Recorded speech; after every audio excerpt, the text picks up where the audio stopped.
Mario and Luigi games is an amazing RPG series that each game presents themselves with new possibilities and wacky ways to make the experience more exciting and more challenging.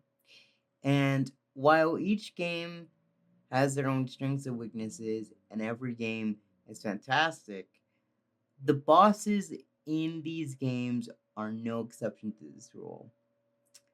And honestly, I want to take a look at each one. With so many crazy contenders that are in the Mario and Luigi series to begin with, it's really hard to choose only just one. All of them are really great in their own way, like I'm gonna say again. And all of these, bosses in the Mario and Luigi series stand out from each other. But let's see who causes grave destruction and what their motives are and overall impact in the story to take number one. My name is Mario 2000 and welcome to an analysis of all the Mario and Luigi bosses. So to start off, we're gonna do Cackletta. Now, Cackletta is a witch in the Bean Kingdom. Her backstory isn't really known to a lot of people.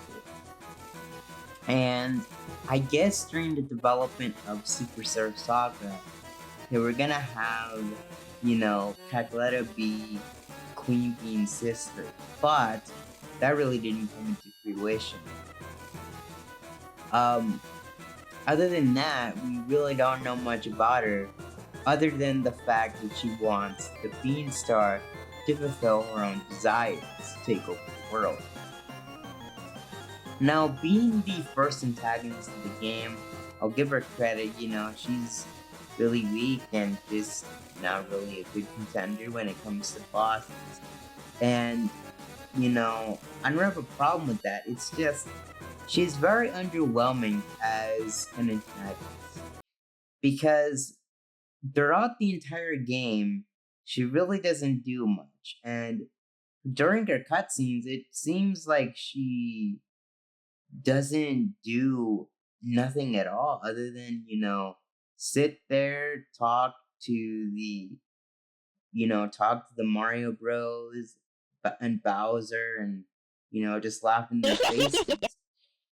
And while she goes away to, now work on her next plan, but she goes ahead and delegates it to Fawful, her secondary in command, which ends up taking over in Bowser's Inside Story. He does all the heavy lifting, so he goes ahead, takes over the world, and does all the things that are needed to, take over a land, kingdom, or what have you.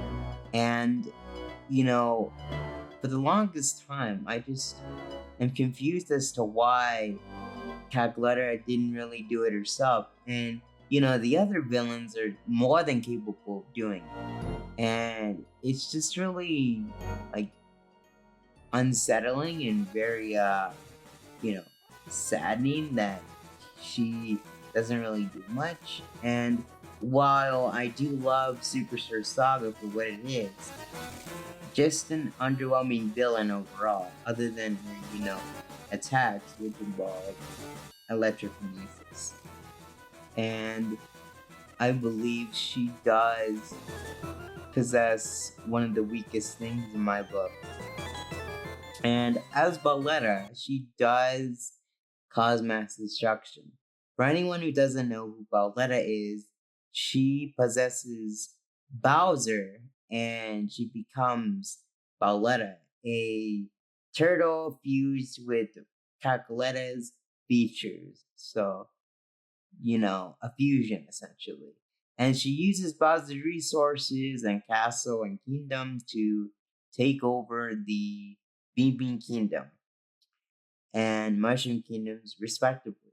So, you know, that's something. But other than that, not really one of the best villains in my book at all.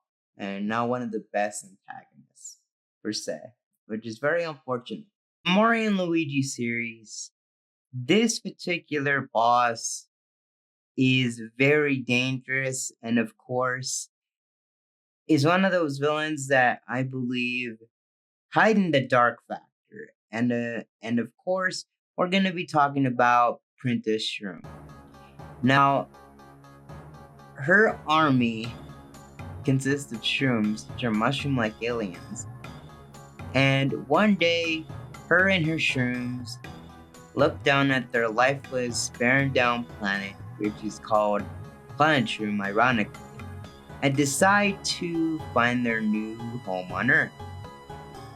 Unfortunately, this is not a friendly visit. Right off the bat, the shrooms start to invade the kingdom, the mushroom kingdom, and make it in their own twisted image. They have a castle, they take over everything, they make it in their own twisted image, and they decide to take it over and make everything disgusting. And speaking of disgusting, can anybody take the statue of their leader off? Because, like I said, she looks terrible. Why have this princess as your leader? I don't understand why. When they have the kingdom under their reign, they cause destruction. They build Vim factories, which are built out of her toads, and even spread to the entire kingdom. The mushrooms and all of that stuff. All of that really nasty stuff. And both of their princesses, Princess Shroom and Elder Princess Shroom, the elder sister by the way, are not fooling around. They can cause grave damage, and even together they do. And while you have the kingdom here at your stance, and kind of in good standing, Mario and Luigi, you might want to say goodbye to your precious Mushroom Kingdom, because you're gonna need good luck. So, in Mario and Luigi Superstar Saga, Fawful, I believe in my mind, was the main antagonist of the game. Why is that? So, he did the most throughout the game. Made the plans, caused the most destruction in the Bean Kingdom, all of that. Now, in Mario and Luigi Bowser's Inside Story, he isn't that different from what he was in Superstar Saga, but he's now taken over the Mushroom Kingdom for himself, and he wants the Dark Star, and another artifact that is really dangerous. And of course, he has his own minion called Midbis, and he is successful in his goals. And of course, he doesn't take over just Peach's castle, he overtakes Bowser's castle. So both castles are at his disposal and are ready for him to take over the Mushroom Kingdom and put it into darkness. I gotta say, Fawful is his best here in Mario and Luigi Bowser's Inside Story. He caused the most destruction. He even made the plans with the science and stuff like that. And of course, he takes over two castles and makes them in his own twisted image like the other villains. And honestly, he's the one that's always been very successful. And he almost did it, by the way. And I believe he's really small, but he's a dangerous threat. And if it wasn't for the Mario Bros. And Bowser, he would have been really successful. From his high intellect, quick reaction, and overall science experiments, this little beanie knows how to have immense power that makes him a very dangerous threat. Now, I'll be honest, when Antasma was there during Dream Team, I didn't think it was all that interesting. And, you know, his abilities are mostly copied from Cackletta, the villain in Superstar Saga. And, you know, he does got a few tricks up his sleeve that are a little bit different, but I would say it's pretty much the same. And unfortunately, it really is. And just the fact that, the Nintendo has already done this with Cackletta already, it just kind of underwhelms the fact that, that Entasment was not really something that I really think that, it would be that cracked up to be because, you know, when you think about it, the bad abilities were from Cackletta. The copy ability was from Cackletta. Most of the things were from Cackletta and Superstar Saga.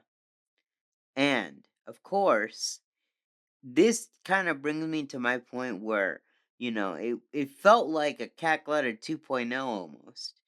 But with a different, persona, dark magic and just overall, a little bit of a different abilities, but not enough to kind of differentiate yourself from the previous villain, which is all in all Cackletta. So, just something to think about. So in the Mario games and even in the RPGs, I believe though we see him either in two routes, either capturing Peach or being the comic relief that we all know and love. And, you know, what I gotta say about these two things, it's very typical for Bowser. But typically in the Mario and Luigi games, he's mostly the comic relief. And, I kind of do feel sorry for him because he usually doesn't have that particular trait. And with that in mind, in Dream Team and Paper Jam respectively, Bowser really has gone up and shown his potential. This time he brings on the pain, literally. And almost if not in all cases, he uses minions for assistance, or the abilities that he's given and the strength to get him through while fighting Mario and Luigi. And ever since Bowser's Inside Story, ever since, Mario and Luigi RPG 3, he has not only grown stronger, but got new abilities as well that make him more of a threat. And while I do agree that he has been the laughable turtle we all know and love, I believe under that shell he really does pack a punch and is really a formidable foe that needs to be stopped at all costs. Just look what happens in Paper Jam, and look what happens in Dream Team when he gets the Dreamstone. I feel as though he might be dangerous to, the Mario Bros, Peach, and all of their companions. And I just think what he's done in these particular games has really shown what he could do. And I feel as though he has shown immense potential when it comes to his abilities, his strength, and everything else in between.